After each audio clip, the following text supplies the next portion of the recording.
Our wine word is no hitters. So we're going to talk about that. We have 6 in MLB already. We had one where it was back to back. I witnessed one that was in progress. And so, Rach, are you kind of sick of no hitters at this point?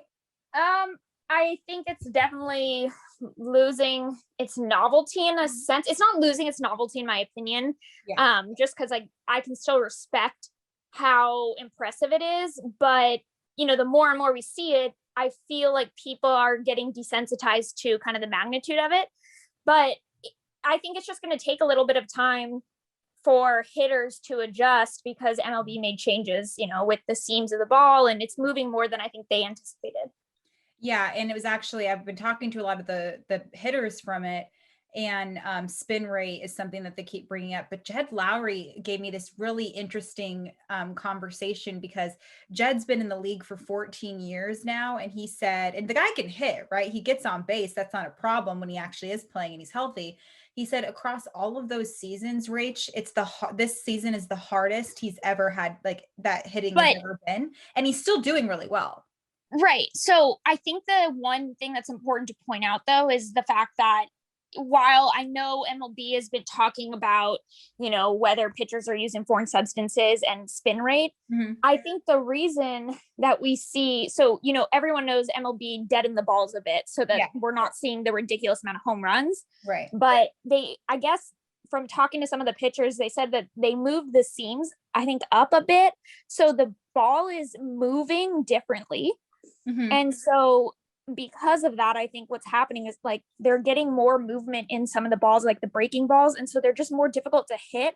But I think that's largely coming from the changes MLB made, whatever foreign substances have been used, they've been used this entire time. And so hitters just need to adjust to the fact that the ball's moving differently and everyone always has been trying to hit home runs and they're just striking out a ton.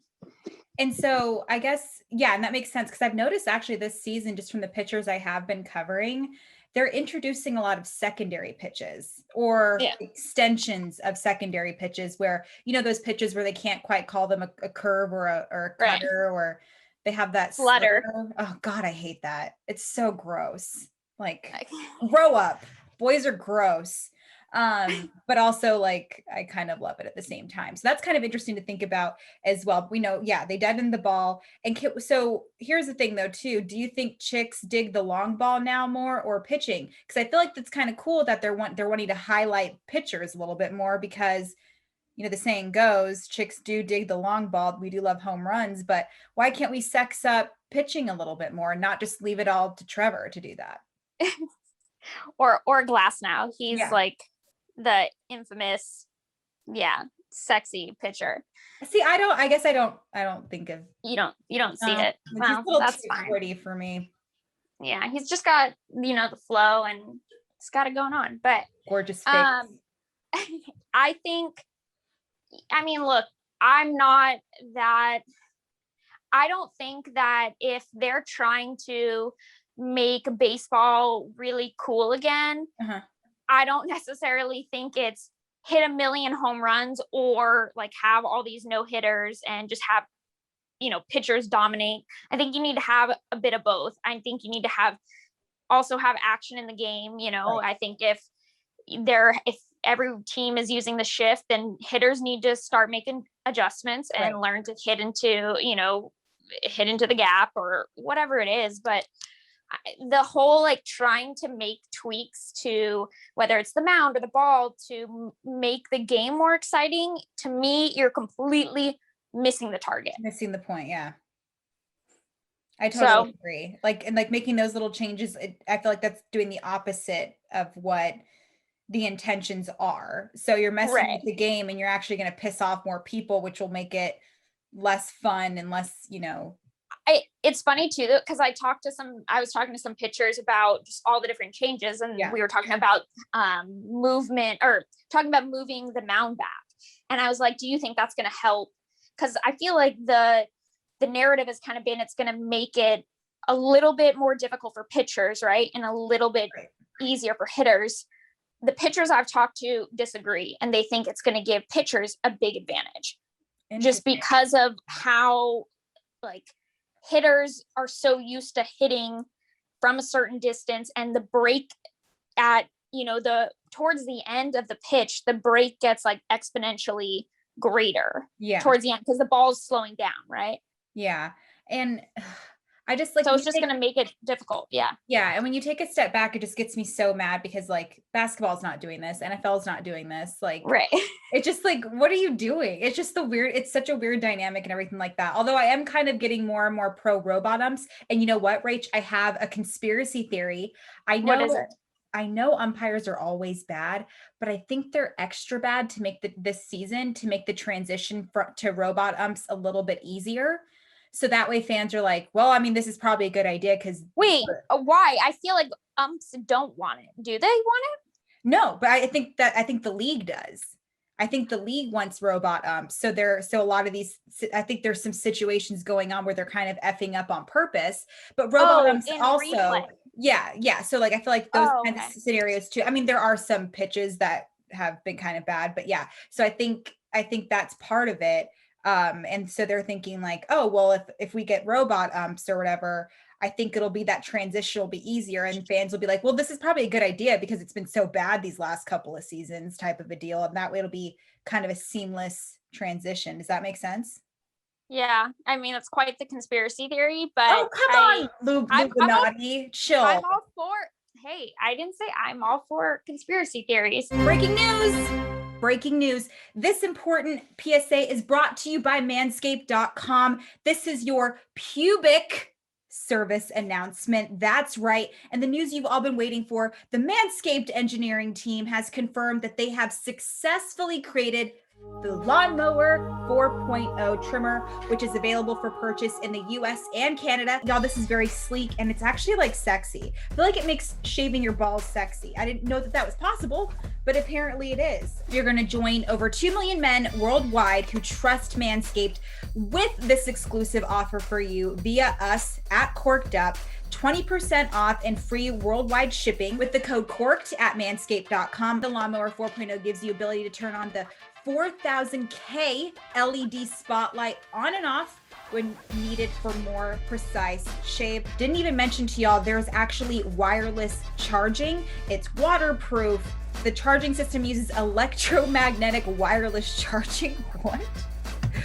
In 2021, y'all. It's the best. Once again, 20% off, free shipping worldwide at manscaped.com using code CORKED.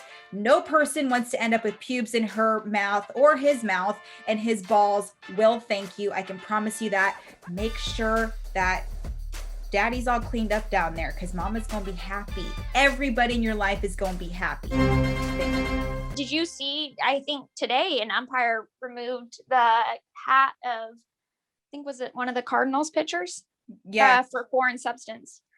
Well, that to me, so that's different than the ball too. Cause I feel like when you're getting to that point, if a ump can see it, they're not just like removing the ball. If they can see it, you're being that obvious about it. Like, so would pine tar placement be a big issue then? Well, my thing is, so more pitchers than people would like to admit use of some sort of foreign substance. I think there's a way to go about it, and Manfred like has acknowledged this, at least like to players, that like don't make it obvious. I think there are some players who just feel invincible and just don't even try to hide it. Right. And to me, that's just blatant. It's a blatant like middle finger to I don't give a shit about the rules. Yeah. And like, and I'll be vocal and obvious about it. Yeah. Interesting. Well, I will say that I'm a little nervous about the no-hitter losing its novelty as well. I made this joke actually on live television the other day saying, when I go back on dating apps and I see a guy who writes in his profile, like, oh, I've thrown a no-hitter in MLB, I'd be like, I'm not that impressed. Yeah. Go pose with a fish as your profile picture, Tyler. Whatever the hell your name is on Bumble. Oh, I hope I never have to go back on dating apps. Oh my gosh. Okay. So you recently went to a Giants Dodgers series here in the Bay Area. I know it's tough for you to talk about because I wasn't able to join you.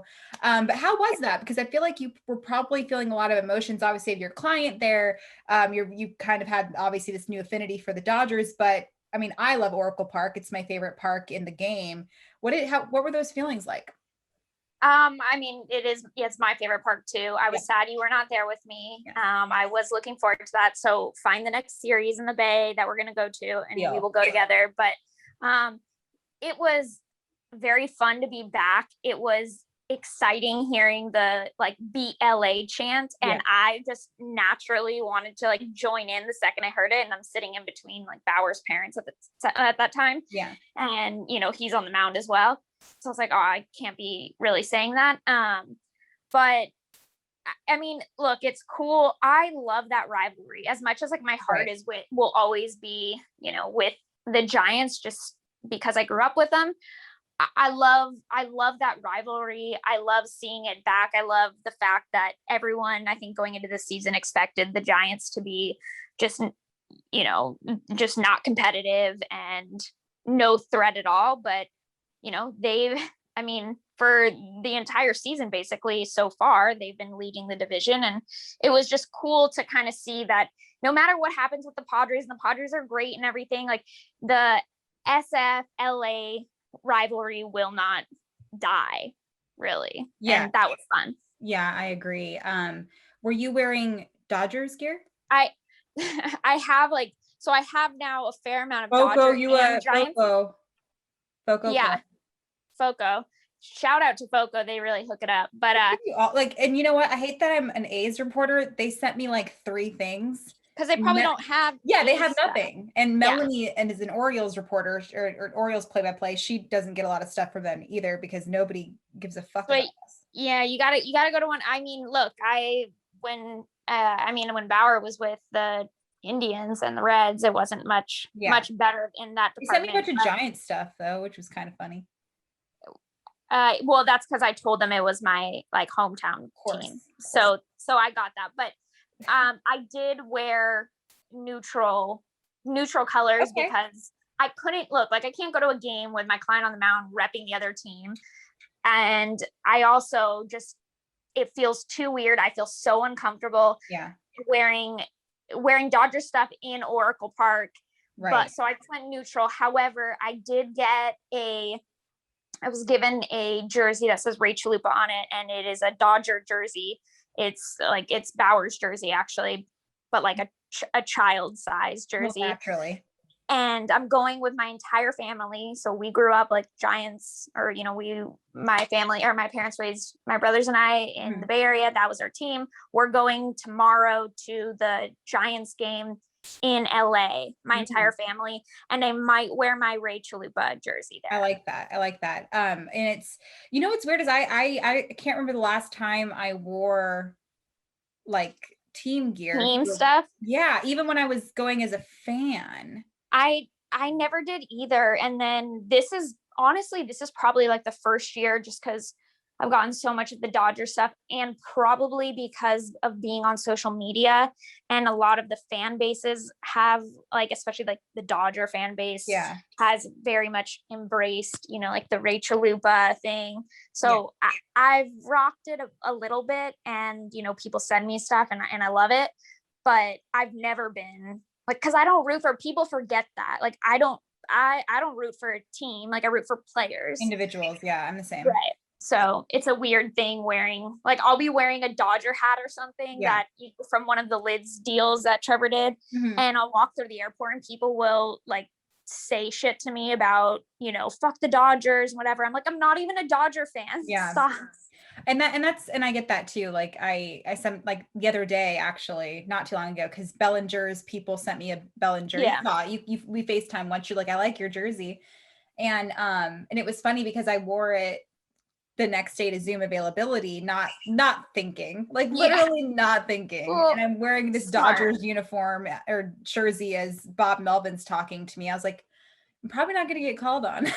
Well, you want to know the best is, I remember, so when Trevor was with the Indians, Lonnie Chisenhall, do you remember that name? So he was an outfielder for them. He had 2 little boys.